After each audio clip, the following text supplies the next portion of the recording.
We can just keep it moving so that everyone gets an opportunity to speak will be great.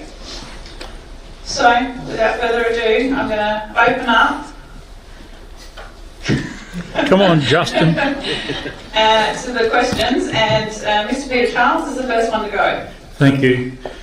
You said it was a 99-year lease, but is there a renewal of 25? Yes, so that was on the slide. They are seeking a right of renewal of 25 plus 25, which again sits with many leases, but that is still within those discussions. This is what they're seeking. Second question. When the basketball and gymnastic people depart from the Civic Centre, and the band, incidentally too, the Victor Harbour Town Band, who have a room over there, will they be given a spot? And second part of that question, will the state government pay us to purchase the rest for the school? Will that money come in? Okay, so all good questions. So all of the current tenants within the current recreation centre, excluding the high school, because the high school can't really move. So key stakeholders are the Great Southern Basketball Association and the Youth Club or Victor Harbour Gymnastics Council. In discussions with those two key stakeholders. They are key stakeholders in this discussion with the private developer. So they are part of those discussions. In regards to the band, we have a commitment, council has a commitment. If it's not part of the precinct, then we need to ensure we have a home for them to go. That is if council looks to sell that recreation centre over the road. It is one of those items for discussion. We are well aware that the high school is at capacity and the education department would be very keen to purchase that site. But we want to make sure that all of our users have homes before that happens. But that is one of the considerations of the chamber. And yes, we would be looking for market value. But again, we've got to be careful how we dictate that because the state government has ways. Yes, I'm sure. Thank you. Could I get you to use the microphone? It's just, in terms of recording, it's really easier. Okay, Richard Warman's my name. How many tenders did you get? How many companies? For the unsolicited proposal? I think it was 4. And how many are we dealing with now? 1. And what is the name of that company? I'm unable to disclose that at the moment. It's commercial in confidence. Why is it commercial in confidence? Because it's commercial in confidence because that's what the developer has asked. Why? We are here tonight to learn about what's happening. Yep. We're given a whole lot of vagaries. To me, I need to know who it is, what you're doing, without all this. Okay, so cone of silence. It's not a cone of silence. I think we've been extremely transparent. You have 10 elected members that you elected to represent you as a ratepayer, to represent your interests, to represent you as a member of the community and to make decisions for the city of Victor Harbour as an organisation. And like many other board directors, they are bound by their fiduciary responsibilities, and that includes commercial in confidence. You need to have the confidence that your elected members are doing all their due diligence and have all the information they need to make the informed decisions, because they make the decisions on behalf of you. Right, well, I don't have confidence in it, so that's just my opinion. The next question then is the land itself that we, as a council, you say we bought it for $1 million from the state government? Yeah, it was $2 million, we got a $1 million grant. Right. Why wouldn't we just sell that for development, housing development, get the money out of that and put it into something bigger and better elsewhere or pay off our debt?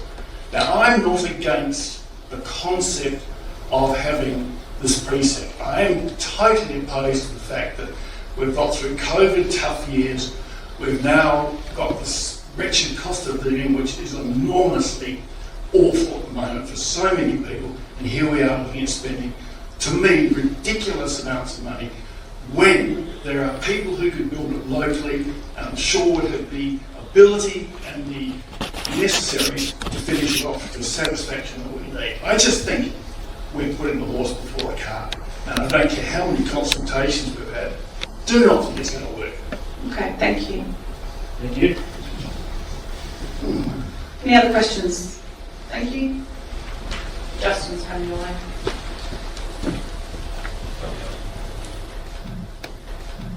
Bill 2, my question relates to the precinct. Can you tell me which company, the company that you're dealing with comes from? Is it an Australian company and an Australian-owned company? It is an Australian company, an Australian-owned company.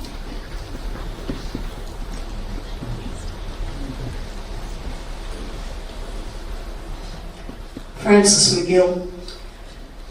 One point of clarification. What is the raison d'etre for council under the Act? Sorry.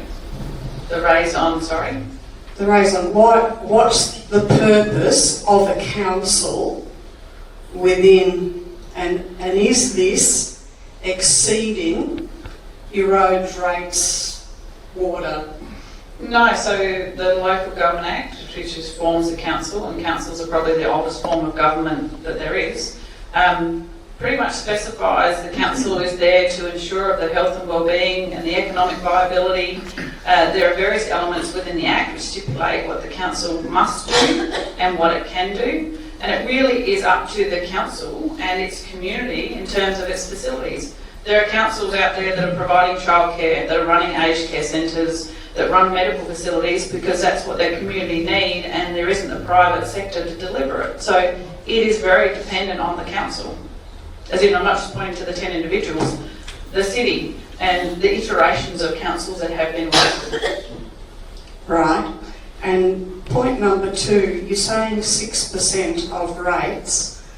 When the valuer general, when are they going to increase the valuation of properties that we currently own? And have you any understanding as by how much? I don't know by how much. So the Valuer General does revalue properties every single year, and that does have an absolute bearing on the council rates. In the last 2 years, council has reduced its rate in the dollar because your property values have gone up significantly. It is well aware of that. So the average 6% rate increase is based on an average of that, the 4.8% CPI plus the 1.2% for the precinct. But in terms of the Valuer General's valuations, it's included in the 6%.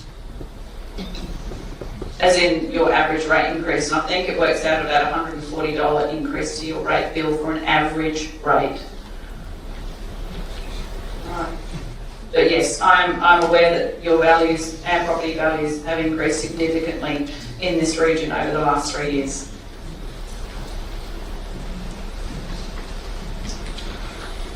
Thank you, John Miller. Some of you know me.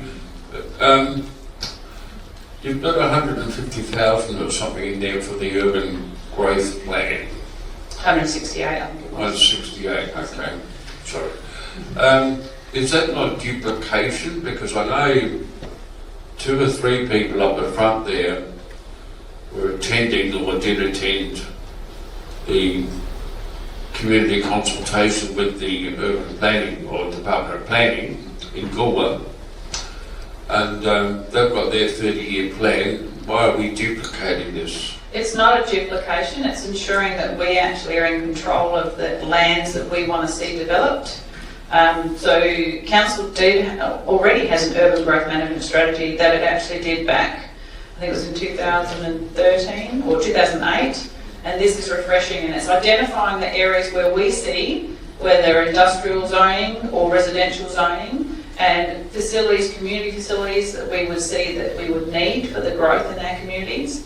And the council and the community feeding into that, so when the state government comes along with its Greater Adelaide plan and wants to draw circles around where it wants to build housing, we can say we have spoken to our community and these are the areas we see the need for industrial growth or residential growth, as we have done with the original urban growth management strategy.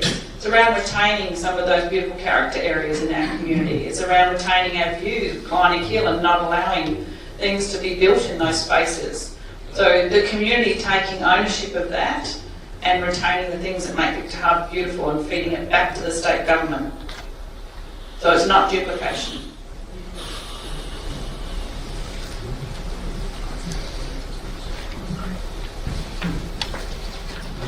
Julian Johnson, you say you cannot divulge the name of the developer. Can you at least tell us if they're Australian, and if they are Australian, from which state? I've got to ask that question. They are an Australian company. From what state?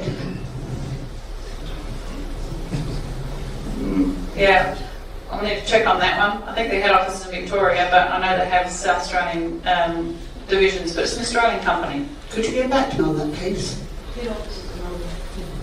Head office in Melbourne. Yeah. So they're a Victorian company. That doesn't always mean they're a Victorian company. Well, what does They're it mean? Australian. They're Australian company. What state?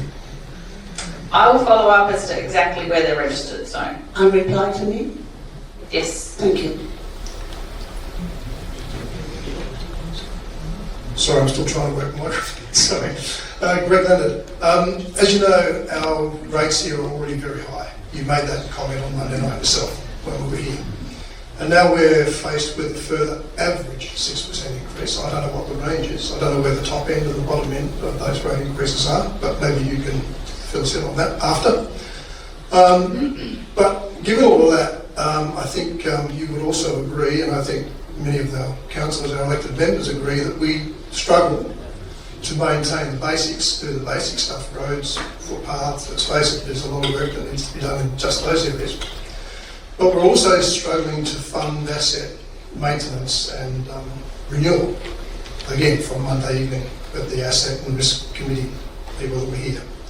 So my question, with all of that in mind and the very high rates we already pay, is this really the right time for a precinct project, for a project of this kind? I'm not against the project, but I am against borrowing money for it, and I am against doing it at this point in time. And also I think it's a little grand. They could perhaps be wound back a bit. Comment? Well, I won't comment on the decision that the Chamber needs to make, but in terms of it's not a matter of being behind in our renewals or we're not keeping up. Council has a number of priorities, and I tried to explain that earlier in terms of new assets that are needed because of the ongoing impact they're having on the community, like stormwater, like the revetment wall for the coastal area. They are big projects and they are new. So yes, some of our renewal items aren't being done in where they are in our asset management plans, but we also know we've got to review our asset management plans. Some of our assets are lasting longer than they originally were predicted in those plans, so a review of those enables us to adjust what those figures are for our renewal.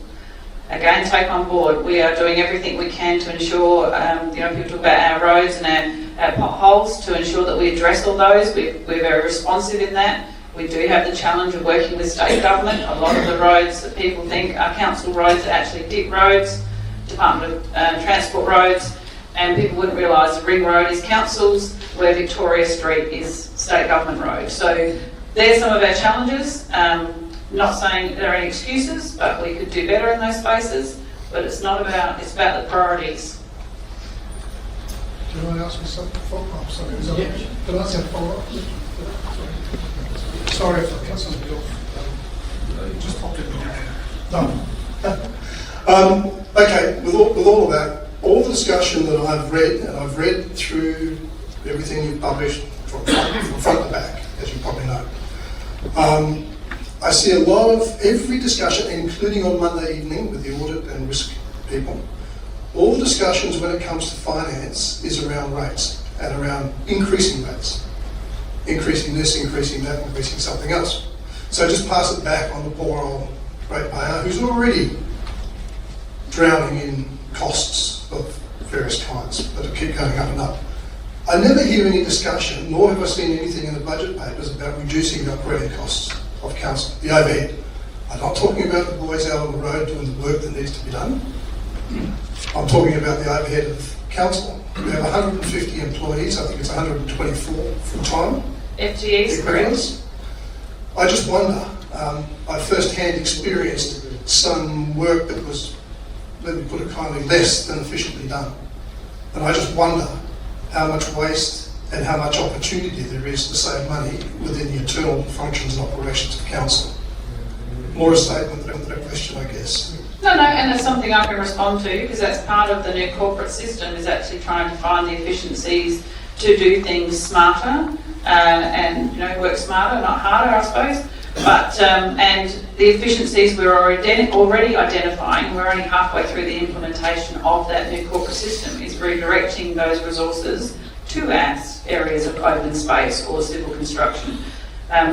Unfortunately, I've answered the question many times. Many of the jobs that we do as a council requires arms and legs. It's human capital, so we're required to employ people. But where we do look for efficiencies, we are, be booed for it, but we are quite a lean council given our size and our expansion from 16,000 to 30,000 come our summer months and the services that we provide. And we do find we are looking for efficiencies from an operating perspective, and we are already identifying them with the new corporate system. But looking through, sorry, I won't use the microphone, you'll hear this. But thank you. But looking through your own salary register, and with a big smattering of ignorance, because I'm not an internal person in the council, so I'm interpreting information on it. But it appears to me that somewhere in the order of between maybe 14 to maybe 20% of all of that salary, all of that headcount, is actually people external doing the work. Which means to me that 80 or more percent are internally based. Obviously, a number of those are direct customer facing and needed to churn the wheel. But I've got to ask the question, it sounds to me like a very inefficient structure. With a smattering of ignorance, and it's not a criticism, it's a question I guess, in the form of a comment. And I wonder with this program, having been unfortunately exposed to 3 of these kinds of corporate system programs in the past, which were supposed to deliver savings, I don't think any of the 3 that I was involved in delivered the savings they were supposed to deliver. So I wonder how well they've been identified and defined to begin with.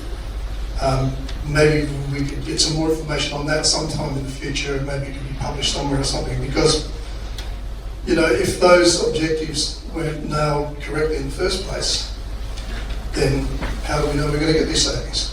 It's entirely likely we won't. Well, my experience. Yeah, no, thank you. I appreciate your comment, and I'm happy to direct with feedback to the group about where all that information is and around the infrastructure reviews that we did on our current systems and hardware and software and what the efficiencies that we are looking for. So. Sorry? My name's Barry Jagger, and I have 2 questions. One, this is not a place to make a speech, so if I write down my thoughts, would somebody read them? Absolutely. We are getting lots of feedback, and all of the feedback is presented back to the Chamber for both the annual business plan and budget and also the precinct, because the members need to see that feedback and what's coming back. I'm reassured. My question is, in your negotiations, is there some guarantee that the community will be able to afford to use the facility? So in other words, it's no good having a childcare centre if we can't afford it, if we can't use it, etc. Okay. Absolutely. They are part of some of the key points that your elected members have highlighted to ensure they are front and centre of those negotiations. There is no point having this facility. There's no point of the developer investing the money in it unless the community uses it. It needs to be something the community wants to be there at, be involved in, participate, attend. Absolutely. So that's front and centre of the member's mind, which also just triggered me to repeat something the gentleman in the lovely one to jump right back there said. When you talk about the rates, about everything seems to come back to rates. The reason the council is exploring this public-private partnership, it is not relying on rates for your ongoing operating costs or for the $42 million construction. It is a different way of building facilities for our community that doesn't rely on ratepayers' funds. It is absolutely partnering with a private developer to bring facilities that our community needs, but making sure that the non-negotiables that we need for our community are included. It's a different way of doing things, of building facilities that isn't relying on rates. Well, we are funding the interest. But not at $42 million. No, maybe it's not several. 1.2%. Sorry. Francis McGill, again, just one question, clarification. The points that you put up on the previous slide where you're saying that under the current proposal, all of those things, how, as a community, do we get a guarantee that the next council or the council after that or the council after that won't change it? This is why there is an agreement for lease that's entered into, and I mean the council of today has a stewardship of making sure those negotiations are tight, because they're not just doing it for the community now, they're doing it for a community for 99 years. So they have to ensure. We have to ensure that what happens if the developer goes bust? What happens if the developer wants to sell its business? What happens if the community wants to change its uses? What happens if the building gets deteriorated and they're not looking after it? We've got to foresee and put in risk mitigations for every single scenario. Hence the consultation. We want to hear the wild and wacky scenarios that people may come up with, because the members can't think of everything, but they want to ask the question, they want to make sure. And they've got a legal team, they've got advisors, it's not just me. I'm not the one advising them just all the way along the way. We have responsibilities to make sure the council's doing all of its due diligence. It has to do its prudential report, which has been going through the audit committee in draft form, who keep providing different iterations of things they want to see in it. So the guarantees is what we're currently doing, that due diligence now, to make sure all of the feedback that members are asking now and putting in their submissions are the things that bring those questions to the council members' attention, going, well, this was raised, there was a real concern for this in our community, has it been addressed? Sorry, the lady in the red. Justin, sorry. Sorry. Hi, I'm Sylvie Klein. I've got a couple of questions. One is on budget. Thank you. One is on budget. In regards to the waste management, it's pretty high cost. How can council make it more efficient, considering that in this council area we cannot even have a hard rubbish pickup? So that'd be one of the questions I have. Number two, when you do the budget, do you look at the actual return on benefits for the community, such as like where the emphasis should be, tourism and growth, and as you said, linked with infrastructure costs? So that's the two major ones I have to ask. And when it comes to the precinct, there was apparently a requirement from the entity, the private entity, to have a 99-year lease so they could borrow funds. Is that the case? Their responses around it being financially viable for them and to for their investment. It was a 99-year lease, yes. Right. So can you tell us if they've done a feasibility study on how they're going to make this work and make it profitable for them? Yes, that's part of this due diligence, and Yes. council is viewing that material to see as to, you know, we've got to understand how it stacks up for them. Exactly. We've got to understand how it stacks up for us. Exactly. So you're in, at the moment, you're asking community to accept this without knowing that?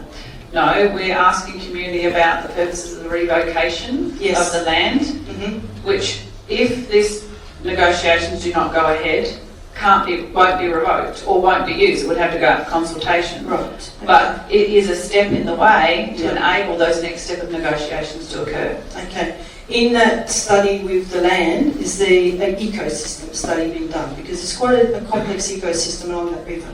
It is, so we have a number of documents that we were providing to that developer, Yeah. and also around just access and utilisation of that beautiful Inman River Yes. area. So it's about It's part of it. retaining, and that was part of those submissions, is ensuring that, you know, the environmental sustainability of the site, the building and its surrounds were considered in whatever they develop. Okay. And also, one last question in regards to this development. Obviously, it's commercial, going to be a commercial venture. What sort of job creation will that create? Again, that is another question we are looking at with the developer, not only in terms of its construction, what jobs will it create as part of its economic impact assessment, but also what jobs it will provide moving into the future. That is all part of those current negotiations. So is that something the council is requiring? Does it be a minimum employment part of that agreement? Most of our tenders or construction, we look for utilisation of local contractors and trades in terms of construction. Yeah. And yes, the developer would make sense for them to employ local. Good. Thank you. Sorry, in terms of your Flurio Regional Waste Authority question, just quickly going back, I'm trying to do all of them. Sorry, So yes. the reason why we have the subsidiary, which Councillor Karoomba is one of our elected members that sits on that subsidiary, and he may wish to add any further to this. But the reason we have it is it is a very financially sustainable model for the delivery of our waste services. We actually deliver really good waste services compared to many other councils across our state in terms of our waste to landfill. We have reduced that significantly, our green waste and our recycling. This council has considered hard waste collection. They are looking at other methods and models because if you were thinking about the environment, the circular economy, a hard waste collection is not always the answer because then people are paying for getting rid of other people's rubbish as opposed to looking at how we can recycle that back into other forms of repurposing. But the council has considered it. It did some consultation with its community when we did the last annual business budget review, but it is at a cost to a council. There is a company that is currently a feasibility study on waste being transformed into kind of gas, which then can help with manufacturing of cement, for example. So that could be something that could be looked at. And they're the things that we refer to FROA because as the organisation, we in charge to be responsible for our waste and recycling. We like to, so in terms of research and developing to provide efficiencies to our community, we will take that on board. So thank you. Thank you very much.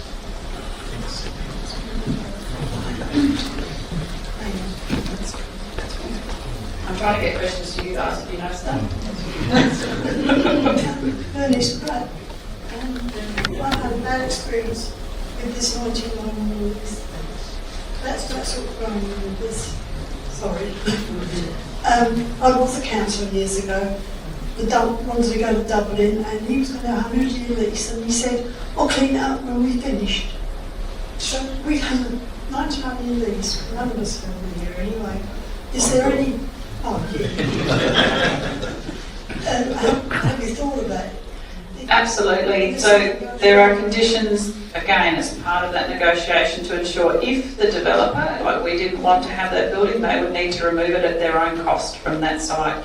I would say in today's day, and I mean the times are continuously changing, our requirements around environment protection, about site use, and nothing is ever completely watertight, but ensuring that agreements take into consideration all of the various risk scenarios. That again, I've inherited a few beauties myself from councils who've made decisions in the past, so I certainly make sure that the council considers all of those. So there wouldn't be any contaminated sites coming onto it or anything? Not what's currently proposed, no. There's no service station or dumping or waste. It's about retaining it. Yeah. And the other thing, just quickly, you mentioned getting young people to come, but you've got to have jobs for them. Correct.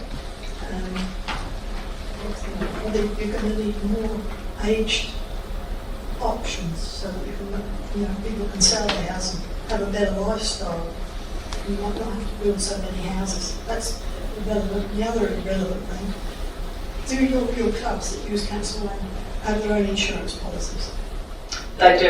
Any community sporting facility, community group is required to have insurance. And this revocation thing, how does that work? What do you have to do?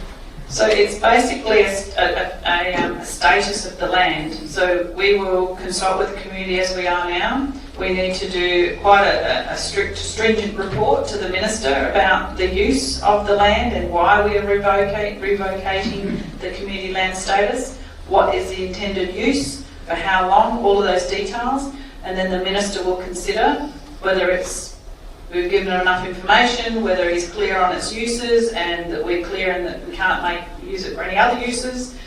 He wants to see, they want to see what those longer term uses are, and then we wait on the Minister's approval.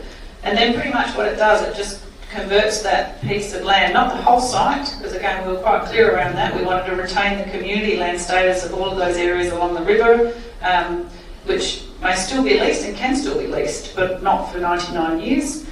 That it will convert it to just a normal tenure of land, like any other parcel of land. Just going to couple here and then we'll start to branch out to the side. Tony Pepper's my name, I'm from Cracken. the thing that really concerns me about the disclosure of who this company is I spent quite a number of years in New South Wales. I'm only new to this electorate, but there's a lot of dodgy developers and builders. And when is the council going to disclose who the private partner is?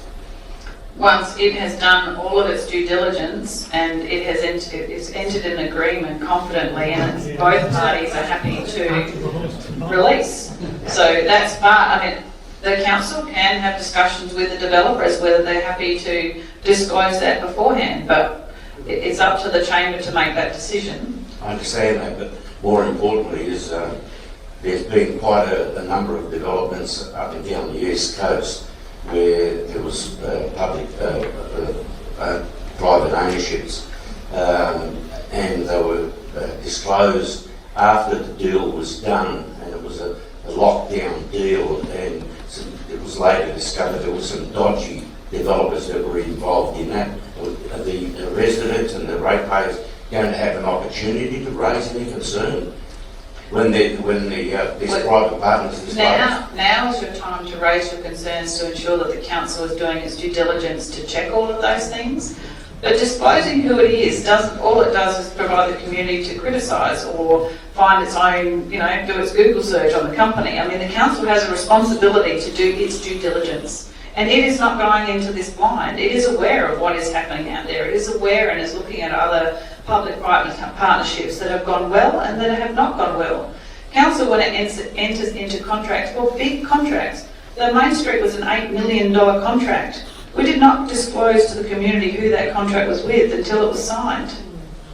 So it's not unusual that what council is doing. This is the time that we get all those questions and concerns from the community so the council can make sure that every single question that it heard from its community is addressed as part of its due diligence. Because it is representing you on behalf of, you elected them to make decisions for this city for this period of time. I appreciate all of that.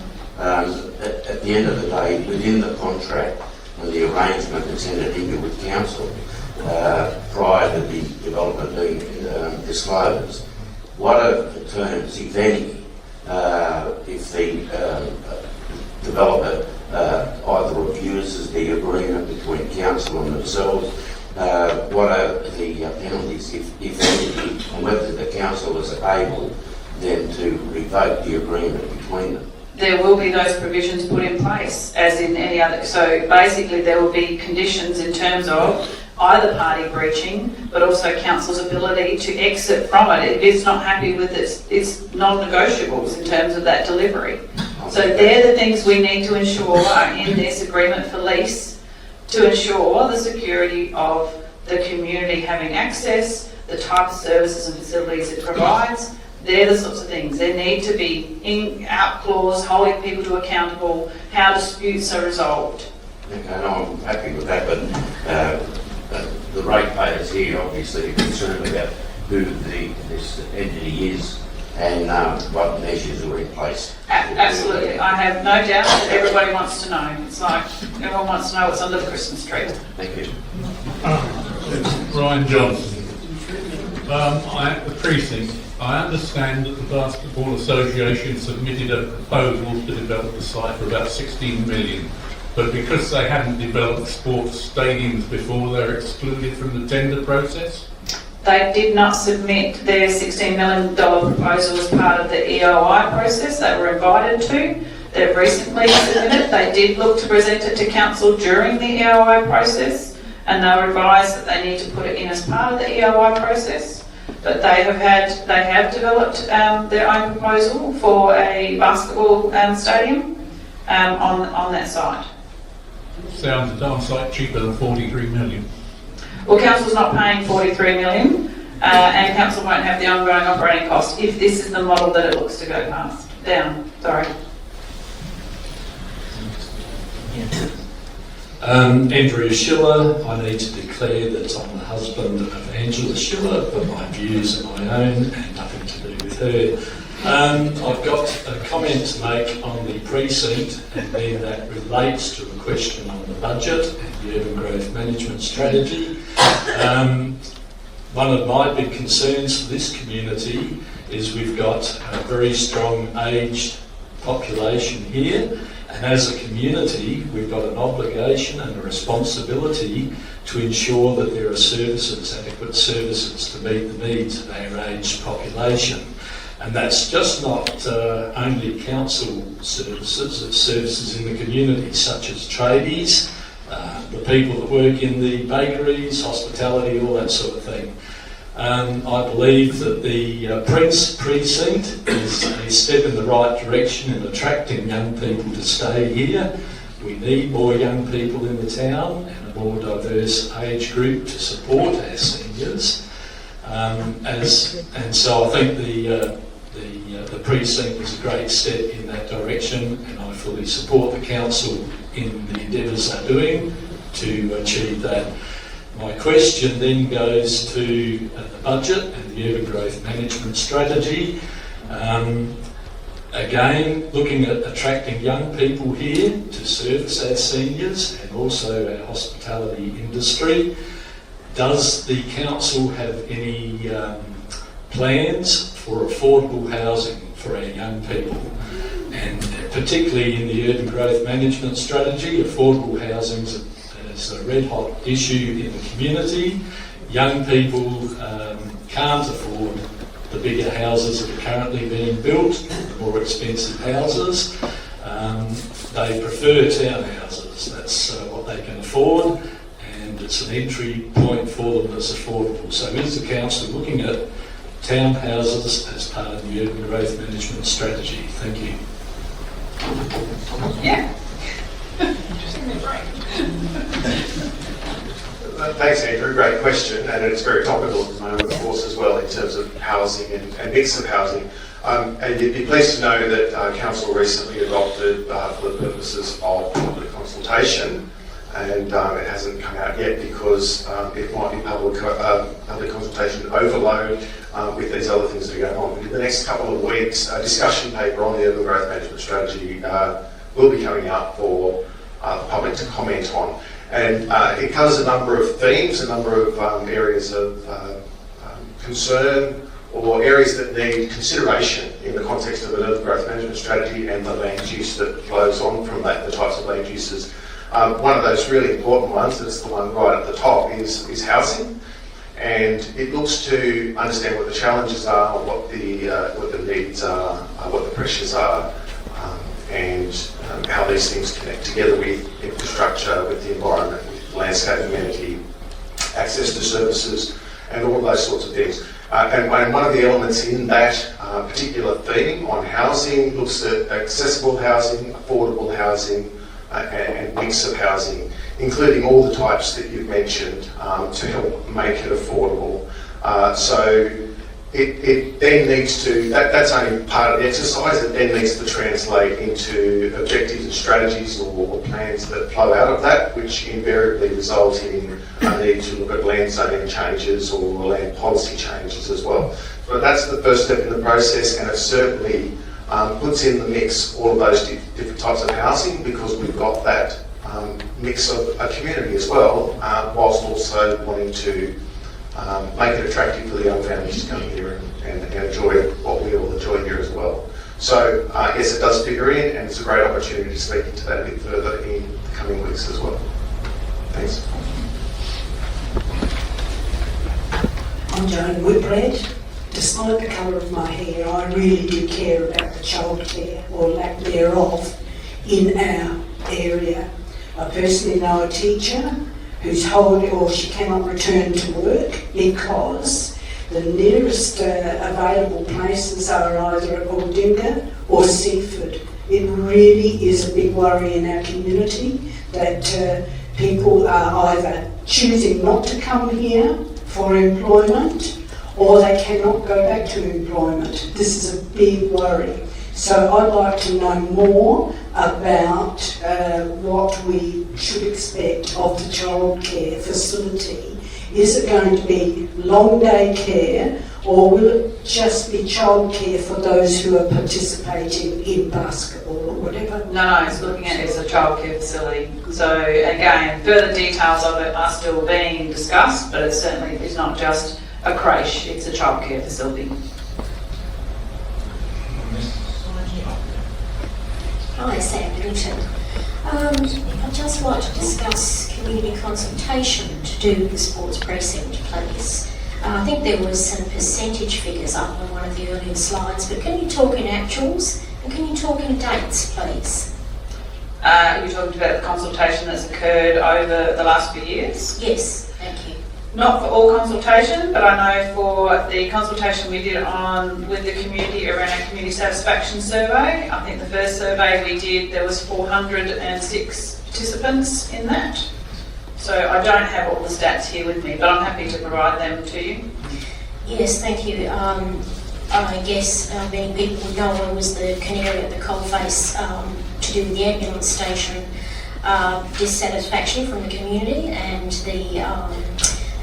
the very strong community consensus around the lack of council's due diligence, which I know that you've mentioned numerous times with this. So when you talk percentages of people who have, I think, was it 67 or 69? Yeah, so it's 67% of those people who participated in the survey. Right, and that was based on 400 odd people. Right, so if you had a percentage that objected to this, the sports and rec precinct, what percentage of objection would you consider valid?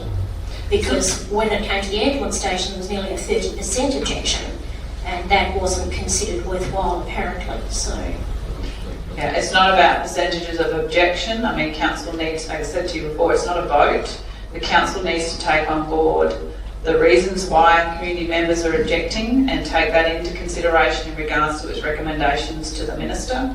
So it's not a vote, a yes or no, it's does the community support it or not, but please give your reasons as to why in regards to the precinct. So in terms... Sorry, I didn't mean to talk over the top of you, but how does that work actually if you have a lot of opinions on this side, a lot of opinions on that side, and you have to make a subjective decision rather than an objective one? How does that work with the elected members, for instance? You know, how do you possibly bring that back around to a yes? This is a massive amount of money. This is a massive project. Surely there has to be an objective line. And again, that's the role of your elected members, because they are empowered with that decision-making responsibility on behalf of the community. A good example could be we have some elected members that are only voted in on 180 votes, but they represent the interests of 16,000 population residents. But that's how our system works. I mean, in terms of the revocation, if there's only 10 people that participate in it and you say 33% didn't agree, but we have 16,000 people that said nothing, what basis do we place on those people who remain silent as well? So council needs to consult, it needs to consider the interests of the community of those who participate, but they also need to do their own due diligence and other forms of exploration to ensure the decisions they're making are the right decisions for the community. Right, thank you. And just while I've got the microphone, perhaps I'll just ask one to do with the budget. So I sat in listening to the Audit Risk Committee talk about this massive shortfall in asset renewals and maintenance. So what are going to be particularly the rate implications for the next number of foreseeable years? I think they said there was a 4-year figure thrown in the mix somewhere about... So what the independent audit committee was saying, it's not around maintenance, it's around renewal and making sure we're keeping on top of our renewal. Renewal is constant, it's a constant rolling process. Council has its asset management plans, it needs to review those and ensure that its long-term financial plan and its asset management plans align. It's around its priorities of what's new and what's renewal, not just in terms of maintenance. The audit committee also said is council hasn't increased rates enough in terms of CPI. Over the last 3 years, it has only increased rates in its entirety of 7.2% over the last 3 years. And it will play catch up if it doesn't keep up with those various increases of CPI and costs, utility costs, construction costs, material costs. So it's told the council it needs to look at its rate increases, but the council is also very mindful of the ability of our community to pay, and hence it's looking at other models of ways in which it can finance the things that the council needs. And again, it's around those priorities of what's new and what's renewal. Thank you. So I may be not quite understanding this, but if we do have a shortfall in our ability to fund our asset renewals, and these are things such as stormwater and roads and, you know, the essential things that we absolutely can't do now, shouldn't that be our focus in regards to any rate increase that the community has to take on board, rather than pushing it towards, you know, massive new projects and just get our, you know, dot our I's and cross our T's with those kind of infrastructure It's a things very good first. question, and that's why we asked the community during that consultation, what were they prepared to pay as an increase of rates for a facility of this nature. So we do ask the community that. We have to ask the community. My name is Dudley Huxtable. I'm a retiree here in 2016. My parents retired here in 1970, late 70s. My grandparents retired here in 1948. I think this council has got their things upside down. This has always been a retirement town, not a tourist town. Currently, it costs me $11 plus a day to pay rates. Another 6%, probably $12.50 next year. But after how long before I get to $15, $20 a day in rates? I've got a question for maybe Councillor Corimba or Councillor Burns. How many dollars a day do you think is a reasonable amount that we should actually finish up paying for rates? Either one of you. Grab the microphone.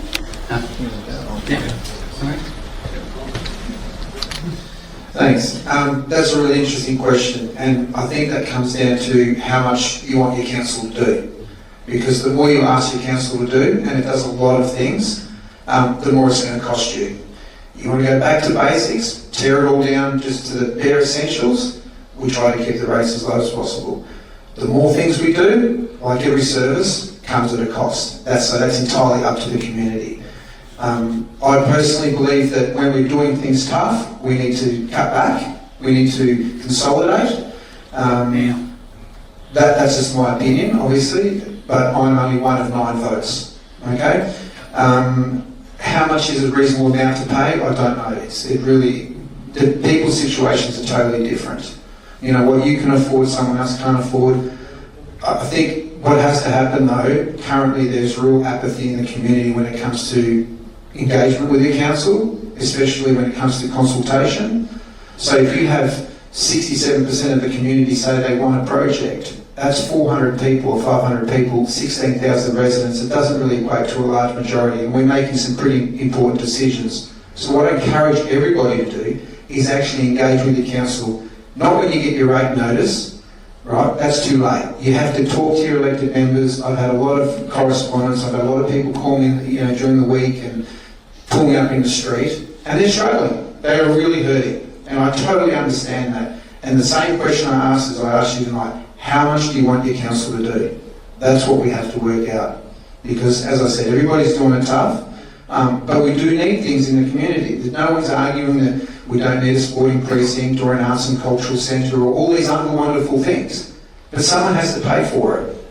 And that's the question you all have to ask. Well, my information is that the 80% of the population are pensioners and self-funded retirees, and they're paying about 80% of the rates, if that's correct.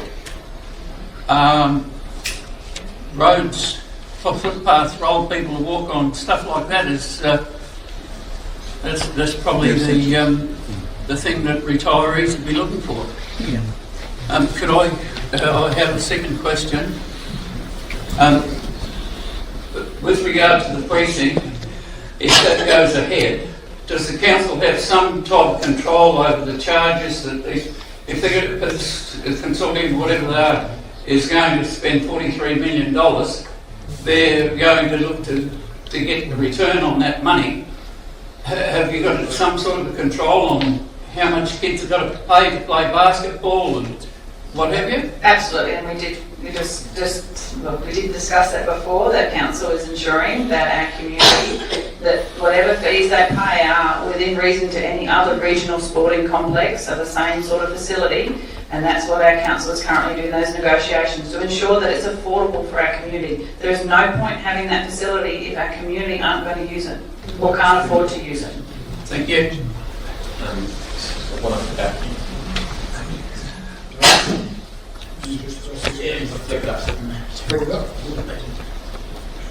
Neville Gibson, like my learned counsel in front of me here, I've read the reports from beginning to end. I was amazed that your Essential Services Commission report really didn't give you great marks as a council. It marked past and present as mostly sustainable, and it marked the future as potentially sustainable. But it did say, and the advice from them was, they would urge you to consider reviewing the scale and need and timing of both the Arts Centre and the precinct. Together with the Audit Committee on Monday night, who advised that Council should get its priorities right, and it was up to the Council to sort out its priorities. It seems to me that the Council has not taken another look at the situation as it currently is. And I would urge them to rethink the way they're going about their priorities, because there is no doubt that the maintenance of the facilities we already have is only going to be added to in cost by the new facilities that are intended. And I point you to how much we were told the swimming pool was going to make us. It was going to be run by council, actually. Then they felt we couldn't do it. And now it's costing us something in the order of $750,000 if you take into account the depreciation. $750,000 a year. So that was a real good buy. I would also urge you to think about the Essential Services Commission suggesting that new initiatives could perhaps be paid for by costs of the user pays. And the other thing that I think we ought to perhaps go back to is wards in the council. Because wards in the council make the councillor actually work in that ward.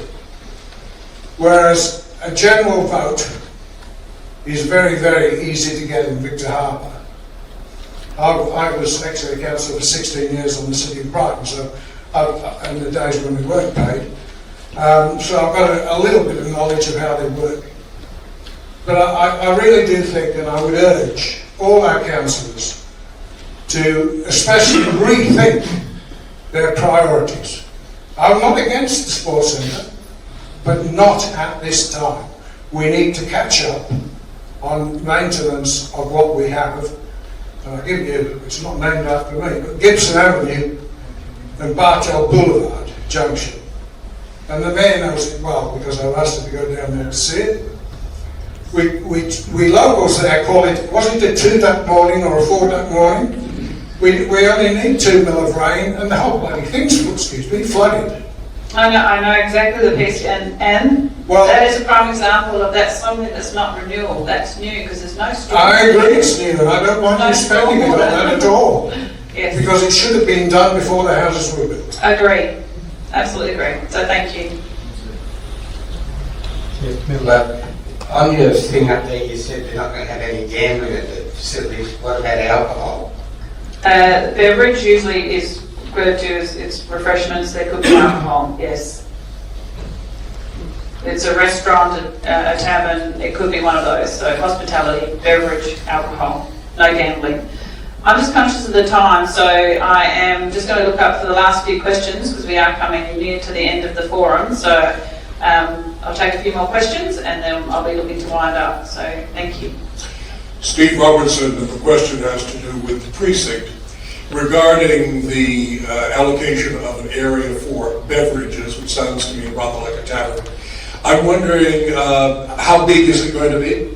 And secondly, to what extent will this facility, beverage facility, influence and affect current pubs and clubs here in town? Again, that's something that is all part of those negotiations, and the council will have that information from the developer. Yes, that they're envisaging a hospitality facility, which could be a restaurant, could be a tavern, and that is part, I don't know what the exact size is, that is all part of those current negotiations. And as with any other private developer that could come and build a hotel or a service station anywhere, it will compete with other facilities.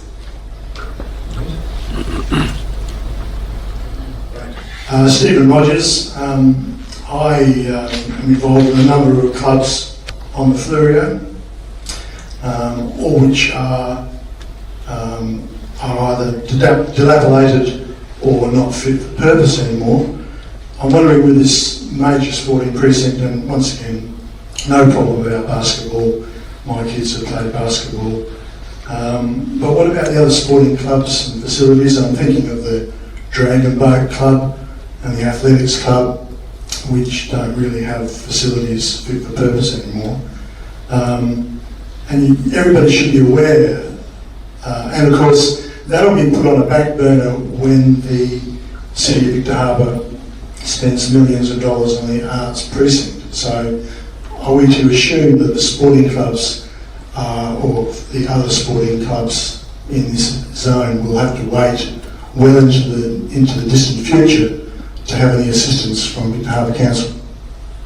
Well, the arts precinct isn't projected until some time. Obviously there's ongoing work in that area, and the council has endorsed some capital spend for outside stair access and just continuing on with those designs. But if you look at our long-term financial plan, it's not envisaged for some time. And council is continuously investing in its rec and sport facilities and its organisations in a number of clubs, Victor Harbor Footy Club and Counter Bay Footy Club, the tennis club in terms of resurfacing. It is working with the Dragon Boats in regards to a home for them to build their shed, and has a contribution it is committed to making and supporting the Dragon Boats in finding a new location for their shed. And I can't remember the others. Little Athletics. Council has been working with the Little Athletics, which is currently at the Victor Harbor Primary School, knowing that it isn't the best facility. It does come under water damage. It's working with the Education Department. It's considering different options to find a better home for Little Athletics that is part of its ongoing support to other clubs. I've been on the committee at the Athletics Club for a number of years, and we're still waiting for the consultation to happen. The ratepayers should know that Victor Harbor pays some of the highest rates per value of property in the state. You are aware of that, aren't you? We pay high rates. We have big expectations. That property values, unfortunately, we're still growing. We have a lot of infrastructure that isn't there. So yes, we aren't the highest. I know there's other councils that are higher. You should also be aware that I hope this council aren't going to adopt the Mount Barker developer, who was of course responsible for the Gather Round Oval. Although council are in control of that facility but are paying the developer back, I presume. I certainly hope it's not that developer, because the developer failed to put in facilities at the Gather Round Oval. And there's no kitchen, there's no bar, the change rooms are rubbish. And so much so that oval at Mount Barker is now not used. So the roofs, and it's appropriate, it's the same colours as the Victor Harbor roofs, have gone back to using the oval at the showgrounds because they simply can't afford what they are expected to pay for the developer-induced fees that council passes on. And so, the whole precinct, including the soccer club, are looking at walking away from the facility at Mount Barker because nobody can afford to pay it. So, my question to you is that the developer will want a return on capital. 30 million at 10% is 3 million, and then $1 million to run the facility. That doesn't include staff. So 4 million, 5 million a year to run the facility. How are they ever going to get that money back as a private developer? The only way they can get it back is if they slug the people who use the facility, the little kids who play basketball and the little gymnastics people. And that's the only way that it can pay it. You don't have to be blind Freddy to see that that's the problem or the conundrum that I believe that the council should be looking at is who fundamentally pays for the facility. Thank you, and I think I've responded to that question a couple of times tonight, so I don't need to respond.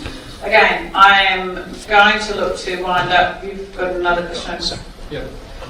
Okay, 3 more, that's it. In relation to the precinct again, the spill tip again, you stated that the developer will pay rates on the commercial part of it. So would I be right in guessing that that relates to the cafe and the liquor store and the childcare centre, which would probably be a very small percentage of the overall development?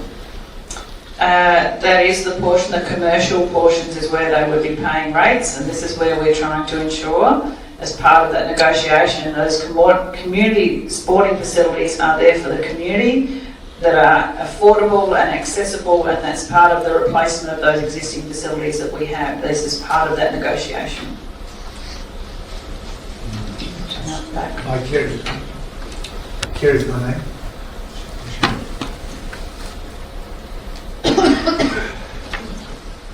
Relating to the precinct project, is there any timeline and guarantee for various aspects like the childcare centre that they will definitely happen? Again, our current timelines we're still working towards. If negotiations continue and council enters into a contract or agreement for lease, to commence construction would be next year sometime, but in terms of the delivery, final delivery, Jodie? Microphone.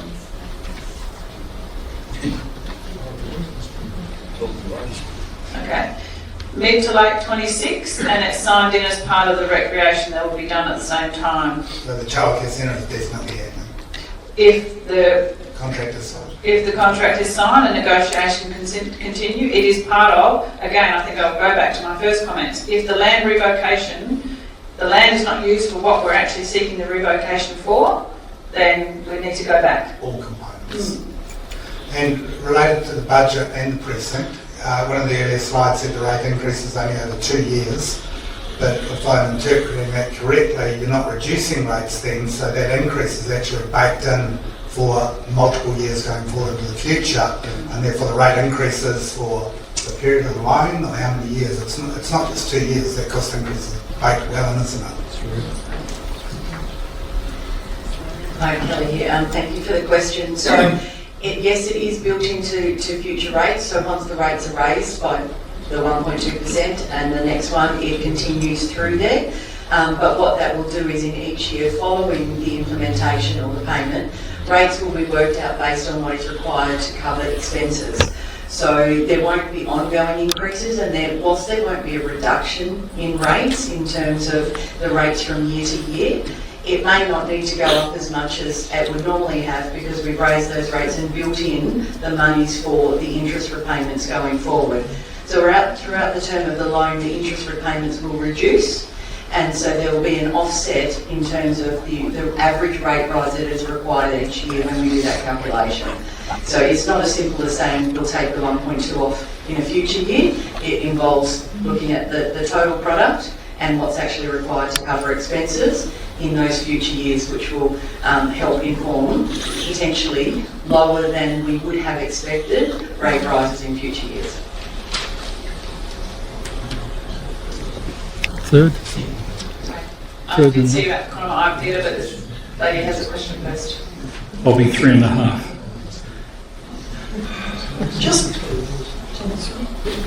Just one thing, it's nothing to do with this. The lady was talking about council approving things, if you get what I mean, you don't want it. The state government can override councils. It can. At any time it wants. And we are a creature of the state government. yeah, it's very shocking because I was a councillor, so I know. So yeah, people can't always run the council. That's all it is. Thank you. Peter, last. but Yeah, not least. apparently. I just wanted to say, it'd be nice to hear from the councillors. They've been good enough to come. They must be busting to say something. And you said something about Kleinig's Hill, and now we've got this disgusting concrete mess up there, which I know you can't control because it is what it is and it fits the bill. Wallers must be delighted. They must be really thrilled with their sea view now. Maybe you could paint on the side of it. But you know I could ask a lot of questions. I won't. But what do you think about this model? Well, I'm happy, as in part of my closing was just to hand to elected members if they did want to say anything to the community who have come tonight. If you have any finishing words or ending words, now is your time. If anyone would like to say anything. I'm sorry you're going to do that, but also the Crows are up by 1 point at half time. Awesome, thank you. Unfortunately. Thanks, Peter. It's no secret that I've expressed concerns, and I think the Mayor's also said there's a lot of misinformation in the community about this. I would also add there's actually, it's not just misinformation, but there's missing information, which even the elected members don't have yet. So we're sort of guessing a little bit as to where we are. One of my concerns is when you have a private-public partnership, you have the potential, I'm not saying it's going to be this case, but you have the potential to privatise the profits but socialise the losses. Okay? And I think the gentleman someone was asking about are the kids going to be able to afford it? Exactly. I'm concerned about that. Can we actually afford it? And I guess the question with that is, once we see the model, we'll see who actually will be picking up the bill, whether it's the people that use it, whether it's the ratepayers, or a combination of both. Because any private developer, and I work with them as a builder, they want return on investment. Okay? They're here obviously to facilitate a building that is much needed, but at the end of the day, they still need to make a dollar. Okay, and where that dollar comes from is where I'm concerned. So I guess a lot of that will get divulged within time, but I think it's very important that we all engage, as I said, with all the elected members and all the council, and bring it all out so that when we do make the decision at the end, we're all satisfied that everybody's happy, and there are going to be some people that are unhappy about it, but we move together as a community. So I guess that's, obviously read the local paper, great articles in there. Yeah, support local, but at the same time, talk to all your community, ask questions, and if you do have questions, come to the elected members, come to the administration, seek clarity, because there's nothing worse than getting the wrong information. Thanks. Thank you. I've expressed, probably since last year, concerns about the affordability of a precinct this scale for the community.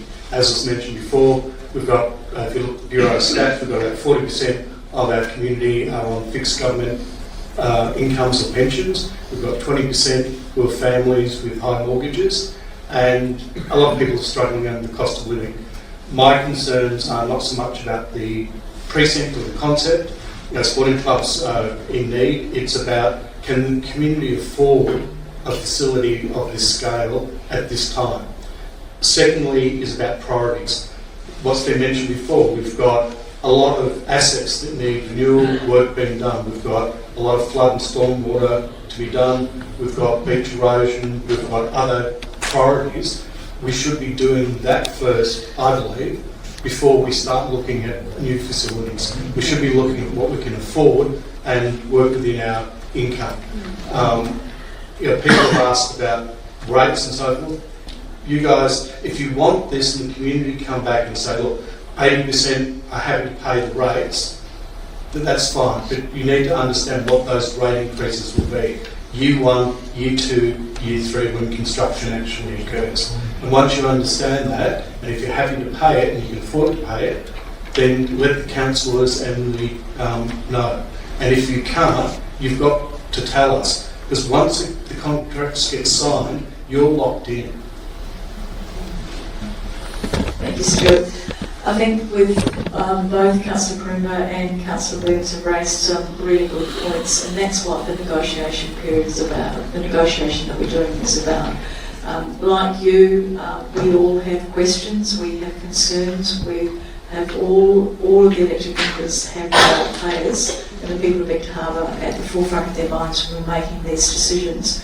We are all really, really clear, and this is where the non-negotiables come in, that it needs to be a complex that is affordable for our young people to play their basketball. We've got kids playing basketball, practicing at 10 o'clock at night because it's the only time that they can get in. This complex needs to be affordable for the community to use the community facilities. Some of that will be offset by perhaps the restaurant, by other activities that the developer wants to put in, that will be at commercial rates. But the community facilities that we need in the negotiations that are taking place will be affordable for the community. We also know that the community cannot afford a $40 million wonderful sports complex. It would be nice if we could. We know they can't afford that.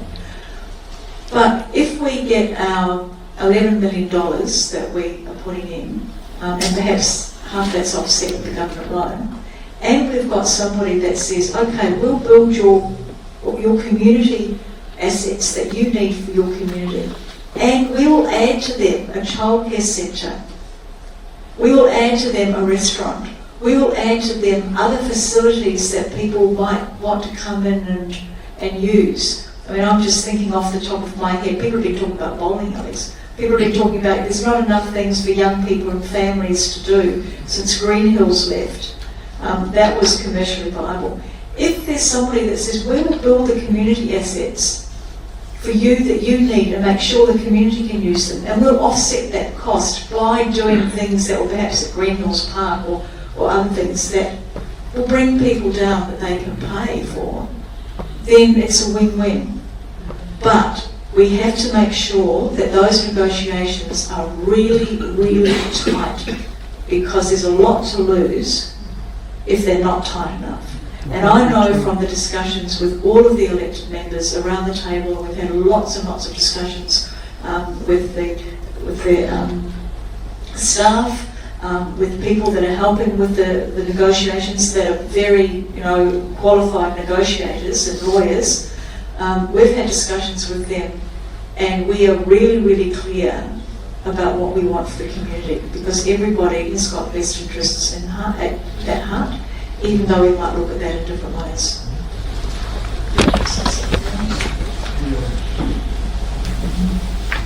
I just want to say I'm here this evening to listen to all of you.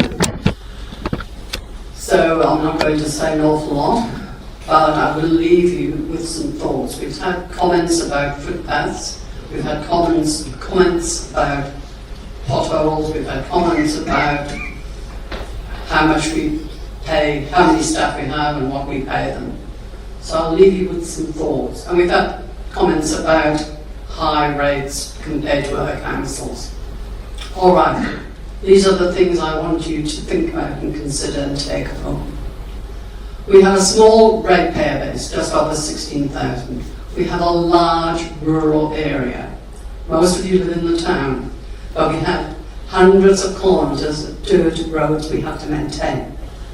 We also have to collect the rubbish from that whole area.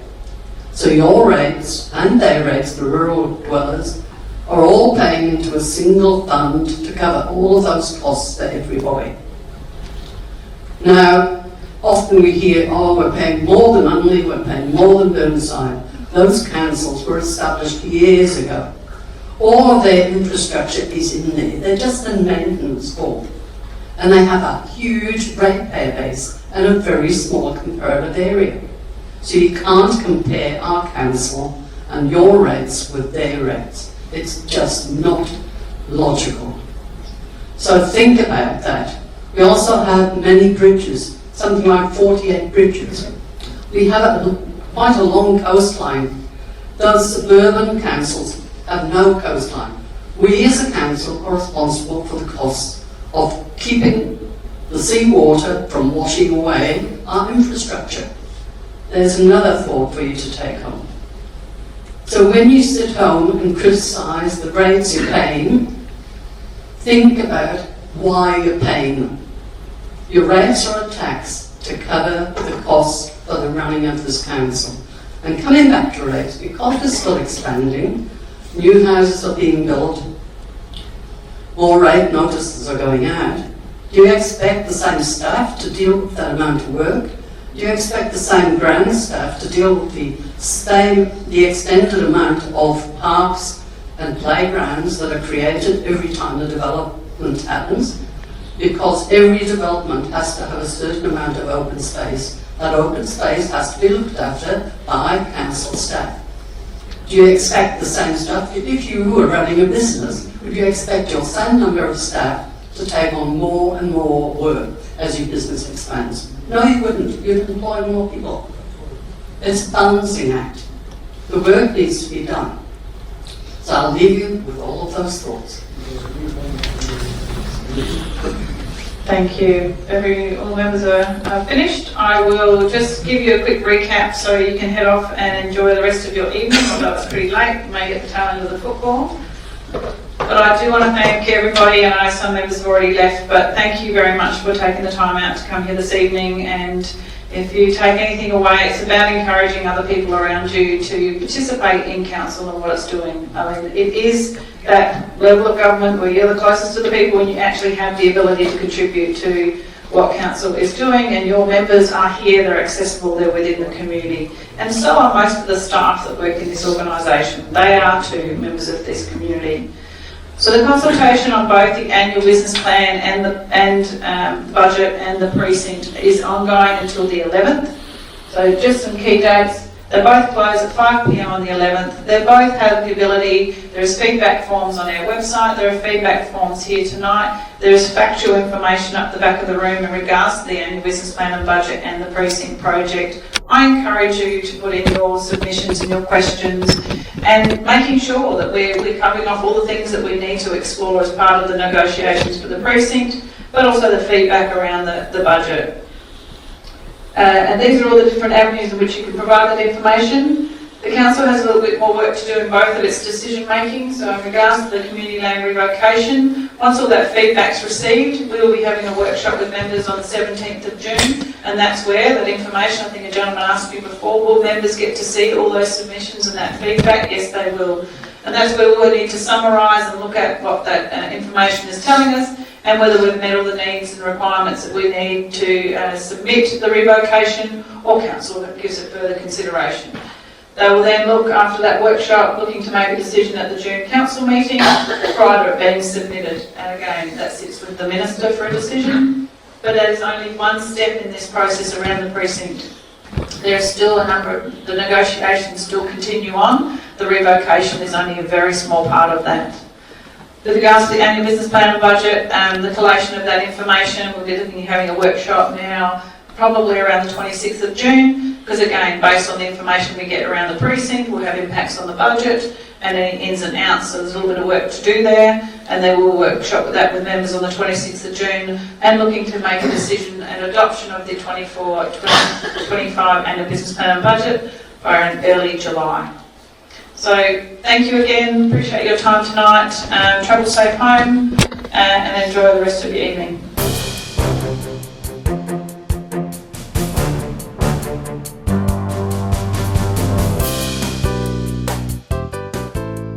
South Coast Television, your community, your voice.